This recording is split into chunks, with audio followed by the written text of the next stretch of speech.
Olá, Deus abençoe a sua vida. Vamos para mais uma aula. Glória a Deus por você que está conosco estudando. Eu quero desafiar você a fazer o nosso curso de teologia, buscar certificação. Eu estou muito grato a Deus pelo conteúdo que está sendo entregue. Daqui a pouco você vai ter outros professores aqui também entregando uma aula linda que vai abençoar o seu coração. Nós falamos sobre os atributos comunicáveis e incomunicáveis de Deus. Agora, nessa aula, aula 16, eu quero falar sobre o caráter moral de Deus. Qual que é o propósito dessa aula? Essa aula tem como propósito compreender o caráter moral de Deus, como Deus age em relação à sua criação com base em seus atributos morais. Você vai entender isso. E vamos entender como que os atributos morais de Deus, eles moldam nossa vida cristã e a nossa adoração. Vamos falar sobre a fidelidade de Deus. Entender e compreender Deus, entender a fidelidade de Deus, isso vai moldar em muito o seu coração. Primeira coisa, Deus cumpre todas as suas promessas. Números capítulo 23, verso 19, diz assim: Deus não é homem para que minta, nem filho do homem para que se arrependa. Acaso ele fala e deixa de agir? Acaso promete e deixa de cumprir? Então a fidelidade de Deus, ela é uma garantia de que tudo o que Deus prometeu se cumprirá.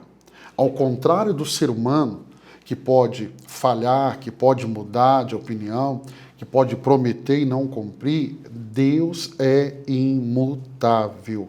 Ele cumpre sua palavra perfeita. Então entenda. Por isso que Paulo diz que para toda promessa de Deus, nós temos o sim e nós temos o amém. O que eu vejo é que muitas pessoas, elas não estão conseguindo definir o que é uma promessa de Deus. Deixa eu pegar um exemplo ali de Atos, quando Paulo está ali preso com seu amigo. E o que nós vamos ver? Paulo e Silas na prisão. É aquele momento que eles estão cantando, adorando, vem um terremoto, e quando o carcereiro chega, ele imagina que Paulo e os prisioneiros tinham fugido, e ele vai tentar se matar, e Paulo diz, não faça isso. Impactado, o carcereiro faz a seguinte pergunta: o que eu devo fazer para que eu e a minha casa sejam salvos? O que Paulo vai dizer? Crê no Senhor Jesus e será salvo tu e a tua casa. Muitos olham para esse texto e falam assim, isso é uma promessa de Deus. Não, isso não é uma promessa. Isso é o desejo do coração de Deus, que todos sejam salvos. O que nós vamos ver logo depois de Paulo de falar, crê no Senhor Jesus, será salvo tu e a tua casa? O carcereiro pega Paulo e Silas e o leva para a sua casa, onde Paulo vai pregar o evangelho. E com a pregação do evangelho, a fé vem pelo ouvir e ouvir a palavra de Deus, a família vai se converter. Então entenda, pastor, Deus quer que a minha família seja salva? Sim. Isso é uma promessa? Não. Por quê? Deus cumpre a sua promessa, é um desejo de Deus. Mas se você não pregar na sua casa, não dar um bom testemunho, você está entendendo? Nós estamos vivendo um tempo onde as pessoas estão olhando para a palavra de Deus, e porque não estão estudando como você está estudando, elas estão dizendo, Deus tem promessa para mim disso, disso, disso, e Deus nunca fez a promessa. Porque no dia que Deus fizer uma promessa, pode colocar a cabeça no travesseiro.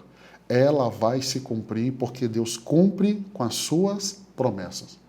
Lamentações, capítulo 3, verso 22 e 23, diz assim, as misericórdias do Senhor são a causa de não sermos consumidos.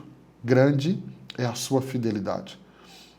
A fidelidade de Deus, ela vai ser demonstrada diariamente por meio das suas misericórdias. Ou seja, as misericórdias se renovam a cada dia. Isso é sinal que a cada dia eu e você estamos experimentando da fidelidade de Deus. Então, nos momentos difíceis, eu posso confiar na fidelidade de Deus. Eu gosto muito do que Paulo escreve, 2 Timóteo, capítulo 2, verso 13, ele diz assim, se somos infiéis, ele permanece fiel, pois não pode negar-se a si mesmo. Então, pastor, quando eu sou infiel, Deus permanece fiel, porque Deus não pode negar quem Ele é. Deus não pode. Então, entenda, mesmo quando falhamos, Deus permanece fiel. Ou seja, Deus cumpre a sua parte. Isso é da sua própria essência. Wayne Grudem, no seu livro Teologia Sistemática, ele vai dizer assim, a fidelidade de Deus é uma expressão de sua santidade e verdade. Podemos confiar nele, porque ele nunca age de forma contrária ao seu caráter ou à sua palavra. Quando eu falo caráter, estou falando dos atributos de Deus, de quem ele é. Ele não age contrário ao seu caráter. E ele não age contrário à sua palavra. Qual palavra? Essa aqui. É o que está escrito. Deus zela pelo que está escrito, não pelo aquilo que eu entendo, é pelo que está escrito. Porque Satanás vai citar um texto bíblico, mas Jesus vai refutar dizendo, está escrito. Então eu preciso entender que o compromisso de Deus é com o que está escrito. Então eu tenho a fidelidade, eu tenho a longanimidade. Ou seja, Deus é paciente com a humanidade. Em outras palavras, o estupim de Deus é longo. Êxodo 34:6 diz assim, o Senhor Deus compassivo, clemente, longânimo e grande misericórdia e fidelidade. Então, a longanimidade é a paciência de Deus em retardar seu julgamento, e ele, retardando seu julgamento, ele dá a oportunidade para mim e para você, aos pecadores, ter tempo de se arrependerem. Pastor, essa longanimidade, ela dura para sempre? Não, o estupim de Deus é longo, mas uma hora esse estupim vai queimar. Então Deus é longânimo, Deus é paciente. 2 Pedro 3,9 diz assim, o Senhor não demora em cumprir a sua promessa, como julga alguns. Pelo contrário, Ele é paciente com vocês, não querendo que ninguém pereça, mas que todos cheguem ao arrependimento. Então a paciência de Deus é um reflexo da sua misericórdia. Ele espera que mais pessoas respondam ao seu chamado de salvação. Romanos 2,4. Ou será que você despreza as riquezas de sua bondade, tolerância e paciência, não reconhecendo que a bondade de Deus o leva ao arrependimento? Então, a paciência de Deus deve nos levar a uma vida de gratidão, a uma vida de arrependimento, reconhecendo que Deus está retardando seu julgamento por amor, por amor. Grudem vai dizer, na sua sistemática, a longanimidade de Deus revela que ele não age por impulso, mas com propósito e compaixão. E qual é o seu desejo? A salvação e a restauração. Então falamos da longanimidade, vamos falar da ira santa de Deus. Gente, isso é muito interessante. Quando eu falo da ira santa de Deus, é a reação de Deus contra o pecado. Romanos 1,18 diz, a ira de Deus é revelada no céu contra toda impiedade e injustiça dos homens. Então a ira de Deus, ela não é uma ira descontrolada ou impulsiva como do ser humano, mas é sua reação santa e justa contra o pecado. Então, a ira de Deus, ela mostra que ele é completamente intolerante com o mal. Então, entenda, Deus, ele não age como um ser humano, no momento da ira, de forma descontrolada ou impulsiva. Como que você é no momento que você ira? Se é aquela pessoa descontrolada? Deus não é homem, Deus é Deus. Tem uma irmã que ela sempre fala assim, pastor, esse Deus não é humano não, esse Deus não é gente não. E realmente não é. Salmo 7,11 diz assim, Deus é um juiz justo, um Deus que manifesta cada dia o seu furor.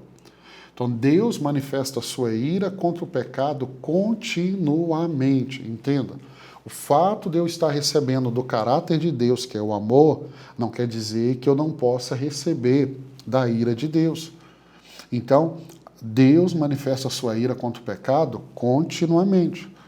Mas seu julgamento é sempre justo e fundamentado na sua santidade. Vamos pegar o exemplo da cruz? Na cruz de Cristo, e ali é a maior demonstração da ira e do amor de Deus. Então, quando eu olho para a cruz, eu vejo a ira de Deus e eu vejo o amor de Deus.